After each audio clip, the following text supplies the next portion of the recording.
तहसीलदार भुसावळ. मला आज दुपारी अचानक अशी तक्रार प्राप्त झाली होती की अशा ठिकाणी उत्खनन सुरू आहे आणि त्या ठिकाणी गाड्या आणि JCB आहेत. तर ते माझ्या आणि जळगावच्या हद्दीवर होतं. तिथे मी गोपनीय पद्धतीनं दुसऱ्या रस्त्याने तिथे जाण्याचा प्रयत्न केला. चिखल होता तरी पण आम्ही तिथे पोचलो आणि तिथे स्पॉटला गेल्यानंतर मला तिथे JCB पळून जाताना आढळला. त्यानंतर आणखी थोडं समोर आम्ही गेलो पायी चालत जंगलामध्ये. तेव्हा काही गाड्यासुद्धा इकडे तिकडे सैरावैरा धावत असलेल्या दिसल्या. त्यांनी गौण खनिज उलटून दिला.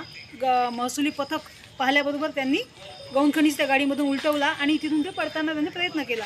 पण चिखल असल्यामुळे त्यांच्या काही गाड्या फसल्या आणि त्यानंतर मग आम्ही त्या ताब्यात घेतल्या आणि त्यांना समजावून सांगितलं की आम्ही कारवाईसाठी आलेलो आहे.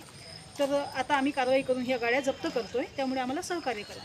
त्यानंतर पोलिसांना पाचारण केलं आणि मग त्या गाड्या आम्ही इथे आणून लावलेल्या आहेत. टोटल किती गाड्या मॅडम?